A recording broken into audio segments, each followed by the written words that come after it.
पुराने समय की बात है। एक व्यक्ति के परिवार में बार बार वाद विवाद होते रहते थे। वह इस बात से बहुत दुखी रहता था। तंग आकर उसने एक दिन सोचा कि अब मुझे संन्यास ले लेना चाहिए और घर पर बिना किसी को कुछ बताए सब कुछ छोड़कर जंगल की ओर निकल गया। जंगल में उसे एक आश्रम दिखाई दिया। वह आश्रम में पहुंचा तो उसने देखा कि एक संत पेड़ के नीचे बैठकर ध्यान कर रहे थे। दुखी व्यक्ति संत के सामने बैठ गया और उनका ध्यान खत्म होने का इंतजार करने लगा। जब संत का ध्यान पूरा हुआ और उन्होंने आंखें खोली तो व्यक्ति ने संत से कहा कि गुरुदेव, मुझे अपनी शरण में ले लीजिए। मैं आपका शिष्य बनना चाहता हूँ।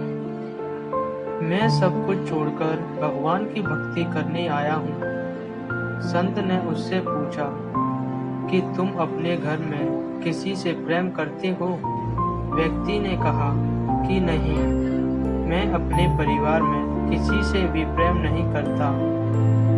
फिर संत ने उससे कहा कि क्या तुम्हें अपने माता पिता, भाई बहन, पत्नी और बच्चों में से किसी से भी लगाव नहीं है? व्यक्ति ने संत को जवाब दिया कि यह पूरी दुनिया स्वार्थी है।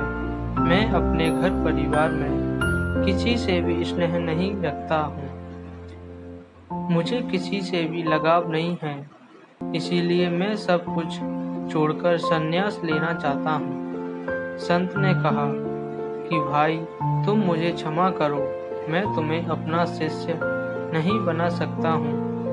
मैं तुम्हारे अशांत मन को शांत नहीं कर सकता हूँ। संत की बात सुनकर व्यक्ति बहुत परेशान हो गया।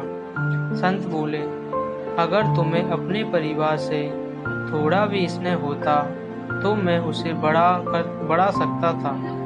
अगर तुम अपने माता पिता से प्रेम करते तो मैं इस प्रेम को बढ़ाकर तुम्हें भगवान की भक्ति में लगा सकता था, किंतु तुम्हारे मन में तो कोई भी भाव है ही नहीं। संत ने कहा कि मैं किसी पत्थर से पानी का झरना कैसे बहा सकता हूँ? जो लोग अपने परिवार से प्रेम करते हैं, माता पिता का सम्मान करते हैं, वे लोग ही भक्ति पूरी कर पाते हैं।